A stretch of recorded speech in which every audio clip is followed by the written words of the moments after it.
1st June 2024. That's exactly when we started the founding cohort. 4 months down the line, here we are revealing the placement report for our founding cohort.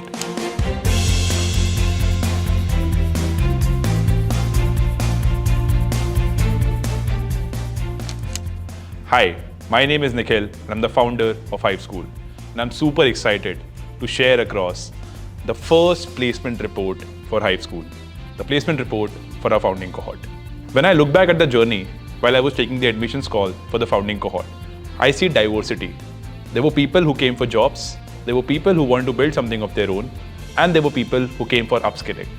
It was one diverse cohort of 19 folks that we were able to put together. Today, me and my team are only proud. We are proud of the outcome that we've been able to achieve. In any education business across India, the ROI is calculated through outcomes. And the outcomes, in this case, is the placements. The placements when the program concludes. Exactly what the students have been able to achieve after the program concluded. And here we are sharing across a detailed placement report to all of you for our founding cohort. Cohort 1 has finally graduated, and I'm proud to say that every single student who sat for on-campus placements and qualified for the Hive Elite Club has been placed with an average package of 15.2 LPA, the median package at 14 LPA, and the highest package at 25 LPA. The average for the top 25% is 20.2 LPA, and the average for the top 50% is 18.5 LPA. And lastly, the average for the top 75% is 16.4 LPA. Out of a total strength of 19 students in the cohort, we had 2 students who opted out of placements. We had 4 founders in the cohort, the ones who were actually building a startup during the entire program. We had 11 offers from 11 different recruiters, and we have 2 students who are yet to be placed. For better context, let me also tell you exactly what is this Hive Elite Club. This is a concept that we started in the first cohort, wherein for the students to be eligible for on-campus placements, they had to have 85% attendance and 100% capstone submissions. Out of the entire cohort of 19 students, we had 17 students in the Hive Elite Club. And every single student in the Hive Elite Club who sat for on-campus placements was placed. We had recruiters like Spine, Almabase, Lambda Test, ShipRocket, AlphaBake, Zarthi, Wingify, Webomates, and Kaseya that offered to the students of our founding cohort. We had recruiters like Make My Trip, Photon Legal, MongoDB, Adobe, FevCVB, Zenscar, Zuddle, SpotDraft, VWO, Survey Sparrow, Zynance, Everstage, ByteSpeed, and a lot more that participated in the placements for our founding cohort. We had roles ranging from founding BDR to business consultants and even associate managers that got hired across the entire founding cohort. As we move forward, let me also share across a few startup success stories from our founding cohort. We had 3 startups that came out of the first cohort, which was Quest School, founded by Aman Rudola, Attentions AI, founded by Varun, and DataBun, founded by Saurav Paddi and Rohit Lakhanpal. We are very proud to say that DataBun and Attentions AI have already launched their GTM, and Quest School is already cash flow positive. 4 months of sheer hustle by these folks of building their startups right from scratch. All of them came here with an idea.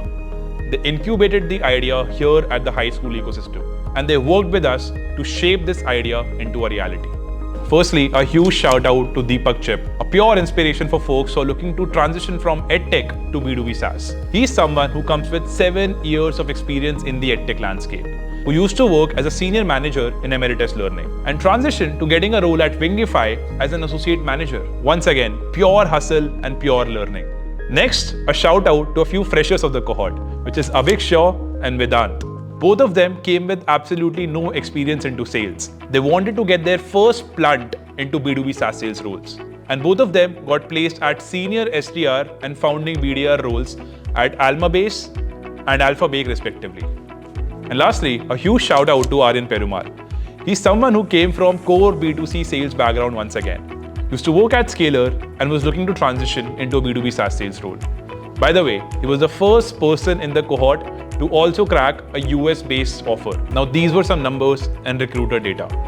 And if you ask me, personally, I am very proud and very satisfied with the entire outcome that the cohort has been able to achieve for themselves. And by the way, these outcomes didn't come easy. I've seen these students working on their capstone projects for straight 15 hours and then sharing it across to a recruiter. These folks didn't give up, and neither did we. And the outcome shows and proves their hustle. For 4 straight months, they spent all our weekends with us and our team. It was not easy since they were missing out on all the parties that they could have on those Saturdays and Sunday evenings. And a lot of you folks might also be wondering that exactly how could we decode placements? Well, the approach was a little unconventional. Let me give you an example here. After every single sprint that the students used to attend, they had to go back and build a live industry capstone. Let's take the example of Deepak here. He was allocated to build a GTM strategy on Goldcast. He took 20 hours of time to actually talk to people from Goldcast and understand their existing go-to-market strategies. Went back, did his research, and built a very holistic GTM strategy for Goldcast, which we posted on LinkedIn along with his elevator pitch. Through which the head of sales from Wingify reached out to me directly because he loved the capstone that Deepak had built and he wanted to interview him for a role at Wingify. And that's how he got placed. Now just think from a point of view of a recruiter. Let's say you have 200 applications for a job role and all of them come to you with the standard CV and a verbal commitment that hey, they might have the skills that you're looking for. And then there is a set of students who actually come to you with the proof of work, with almost 5 to 6 industry-specific projects that have been given almost 20 to 25 hours of pure research. What would you be more inclined towards interviewing and hiring? The latter one, right? That's exactly what we try to do here at HiveSchool. We try to keep the curriculum super experiential, that you're able to apply real time whatever you're learning in concepts. And that's exactly how we try to teach you sales. It starts from business and then it starts by giving you an understanding of the entire go-to-market. Then it basically moves to giving you a fundamental understanding of exactly how a sales process works. And then it concludes by also giving an understanding of exactly how other departments like marketing and product work in the entire landscape. And that's how you create India's top 1% sales talent. And let me also tell you a very interesting fact here. 80% of the companies that hired from us reached out to us inbound. And you know how this happened? This happened through our students. Whatever these students build, they actually post it on LinkedIn. From there, they get visibility among these recruiters. And that's how these recruiters either reach out to the candidates directly or they reach out to us to run placements from our cohort. And this message is now for the second cohort. Guys, you've seen us in all the virtual meetings and the offline catch-ups. I always keep talking about a North Star metric. And I guess you already know the North Star metric that we are chasing as a community. Our North Star metric is to create talent which is poachable. A North Star metric is to graduate people who end up becoming the top sales leaders 5 years down the line in their career. HiveSchool intends to be India's top 1% sales community. You don't go to companies, the companies come to you. And that's our North Star metric of success. By that time, this is Nikhil Gaur, the founder of HiveSchool, along with the entire HiveSchool team, signing out. We'll see you guys in the placement report for the second cohort.